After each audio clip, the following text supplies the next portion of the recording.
हमने पिछले एपिसोड में देखा था कि लिनफेंग और युनशेन को डेमन सेट के लोग फिर से ढूंढ लेते, पर लिनफेंग और युनशेन उनसे चुप जाते। लिनफेंग उनको एक पेड़ के पीछे चुप कर देख रहा होता है और युनशेन के पास जाता है और कहता है कि इनके बॉस से जीत नहीं सकते क्योंकि उनकी पावर बहुत ज्यादा है और वो दो लोगों की भी पावर बहुत ज्यादा है। अगर हम लोग उनसे लड़ेंगे तो हम जरूर हार जाएंगे। तभी लिटिल प्लांट लिनफेंग को कहती है कि यहाँ पे कोई स्ट्रॉन्ग आदमी आ रहा है। लिनफेंग युनशेन को बताता है कि यहाँ पे उनका मास्टर आ रहा है। हमें दिखाया जाता है कि वहाँ पे पूरा अंधेरा कोहरा छा जाता है, जिससे उसके बॉस को भी पता चल जाता है कि यहाँ पे एल्डर आ चुका है। उसे देखकर लिनफेंग कहता है कि ये हमारे लिए अच्छी बात नहीं है क्योंकि ये बहुत ज्यादा ताकतवर है। अगर इस एल्डर को हमारी ऑरा फील होगी तो ये हमें जान से मार देगा। उनके बॉस को हम लोग मास्कमैन कहेंगे अब से। एल्डर ताई उन तीनों से पूछता है कि तुम तीनों यहाँ पे क्या कर रहे हो। मास्कमैन कहता है कि हम जियान सिटी के 2 स्टूडेंट को पकड़ रहे हैं। वो मास्कमैन बताता है कि वो जोंक्यू का स्टूडेंट है। मास्कमैन कहता है कि कुछ दिन पहले जोंक्यू और उनका स्टूडेंट दोनों जन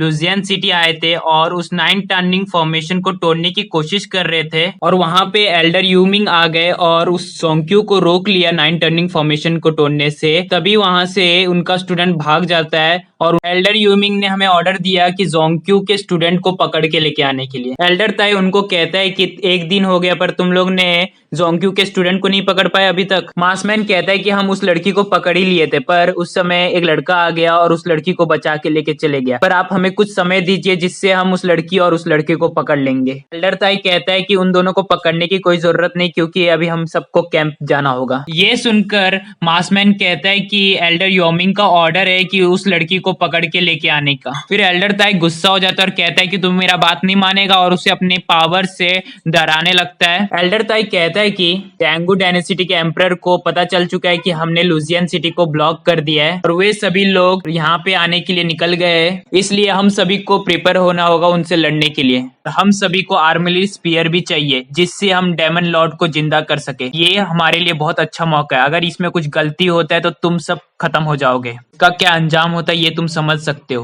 फिर एल्डर ताई वहां से चले जाता है। फिर मास्कमैन और उसके साथी सभी लोग वहां से चले जाते हैं, जिससे युनशेन और लिनफेंग की जान बच जाती है। लिनफेंग ये सब देखकर कहता है कि डेमन्स के लोग बहुत ज्यादा पावरफुल है। इनके एल्डर ने कहा कि सारे मास्टर यहाँ पे आ रहे, मतलब कुछ ही दिनों में लुजियान सिटी खुल जाएगा। युनशेन कहती है कि मुझे अब पता चल गया क्यों इन लोग ने लुजियान सिटी को ब्लॉक करके रखा। ये सभी लोग को आर्मी स्पीयर चाहिए जिससे डेमन लॉर्ड को आजाद कर सके और पूरी दुनिया पे राज कर सके। सारी बातें मुझे जल्द से जल्द टीचर को बताना होगा। ये सब लोग ने डेमन लॉर्ड को आजाद कर दिया तो इस दुनिया में तबाही मच जाएगी, हम सबको कोई नहीं बचा पाएगा। लिनफेंग पूछता है कि आर्मियल स्पीयर है क्या। युनशेन बताती है लिनफेंग को कि आर्मियल स्पीयर एक बहुत पुराना चीज है जिससे टेंगू डायनेसिटी में शांति बनी है। अगर वो नहीं होता तो डेमन के लोग हम पे भारी पड़ रहे होते, हम सभी को खत्म कर देते। आर्मियल स्पीयर एक ऐसी चीज है जिससे किसी के भी पावर को लॉक किया जा सकता है, उस चीज से हम किसी को भी कैद कर सकते हैं। युनशेन बताती है कि अगर वो डेमन सेक्ट के लोगों के हाथों में पड़ गया तो हम सबकी मौत है और वो हम सबको पूरी तरह से खत्म कर देंगे। तभी लिनफेंग पूछता है कि डेमन लॉर्ड है कौन। फिर युनशेन बताती है कि बहुत समय पहले एक डेमोनिक एनर्जी एक इविल डेमन को पैदा किया था।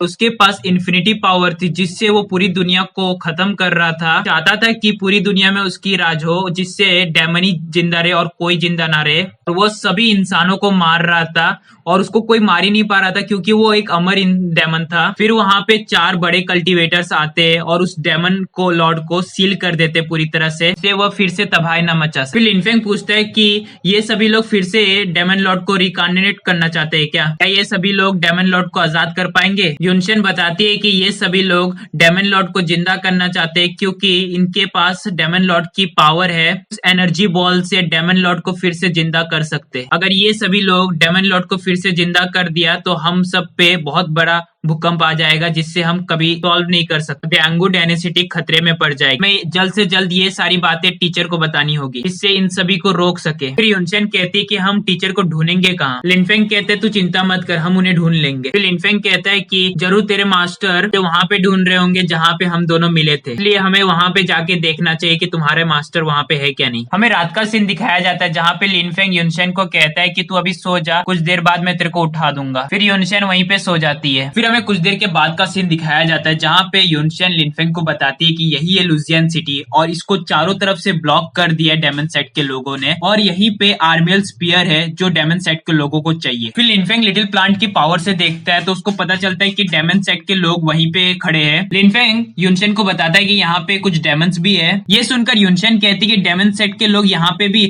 अभी ये कितने ताकतवर है हमको पता नहीं है और अगर हम इनसे लड़ेंगे तो हम जीत भी नहीं पाएंगे मुझे लगता है। लिनफेंग कहते हैं हम इससे लड़के भी कोई फायदा नहीं क्योंकि इन्होंने लुजियन सिटी को पूरी तरह से ब्लॉक कर दिया और अगर हम बच के लुजियन सिटी में घुसने की कोशिश भी करेंगे पर नहीं घुस पाएंगे। हम सबको इन फॉर्मेशन को तोड़ने के बाद ही लुजियन सिटी के अंदर घुस सकते हैं। युनशेन कहती है कि तू चिंता मत कर, जब मेरे टीचर मिलेंगे तब इस फॉर्मेशन को तोड़ सकते हैं। फिर लिनफेंग कहता है कि हमें यहाँ से जल्द जाना होगा। फिर लिनफेंग और युनशेन दोनों जन वहां से दूर चले जाते हैं। वह एक पहाड़ की चोटी पे जाके बैठ जाते हैं। लिनफेंग युनशेन को कहता है कि क्या तुम्हारे टीचर को हम लोग ढूंढ पाएंगे क्योंकि ये जगह बहुत बड़ा है और यहाँ पे बहुत सारे पेड़ वेड़ है, इस वजह से हमें इन्हें ढूंढने में बहुत मुश्किल होगी। अगर हम यहाँ पे आग जलाएंगे तो तुम्हारे टीचर देख के यहाँ पे जरूर आएगा, पर यहाँ पे उस आग को देख के डेमंस के लोग भी आएंगे, फिर हमें मौका मिल जाएगा उस फॉर्मेशन को तोड़ने का। तभी लिटिल प्लांट लिनफेंग को कहती है कि कोई लोग आ रहे हैं हमारे पास। तभी लिनफेंग देखता है कि कुछ डेमंस के लोग स्टूडेंट्स का पीछा कर रहे होते हैं। ये देखकर लिनफेंग सोचता है कि शायद से ये भी लोग कल्टीवेटर्स है। उन सभी के पीछे लिनफेंग और युनशेन चले जाते हैं। फिर हमें किंग्यू को दिखाया जाता है जहाँ पे सारे स्टूडेंट को घेर लिया रहता है और कहता है कि तुम्हारी हिम्मत कैसी हुई यहाँ पे आने की, तुम लोग यहाँ से जिंदा लौट के नहीं जाओगे। उसकी बातें सुनकर लिनफेंग सोचता है कि ऐसी आवाज तुम्हें कहीं सुना हो। युनशेन कहती है कि कुछ लोग इसमें से वुजी सेक्ट के है तो कोई वोंगजिंग स्वॉर्ड सेक्ट और मेडिसिन किंग वैली से। ये सुनकर लिनफेंग कहता है कि तुझे कैसे पता।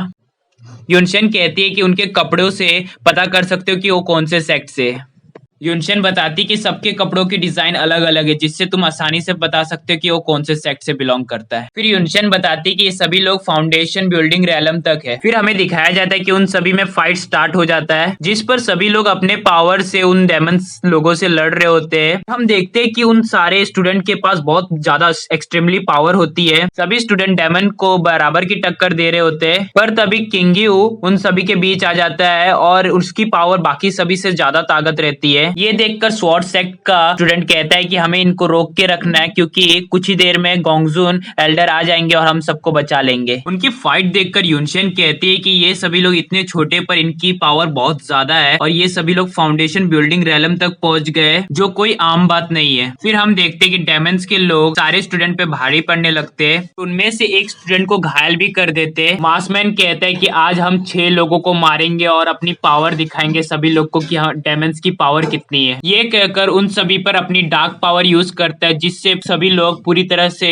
अंधेरे में चले जाते हैं और उन सबको कुछ दिख नहीं रहा होता है। फिर वो मास्कमैन कहता है कि इन सभी को यहीं पे मार दो और यहीं पे आज का एपिसोड खत्म होता है। सॉरी गाइस, मैं रेगुलरली वीडियो नहीं डाल पा रहा हूँ क्योंकि मेरा फोन खराब हो गया और मेरा एग्जाम चालू हो गया, इसलिए मुझे प्लीज माफ कर दीजिए।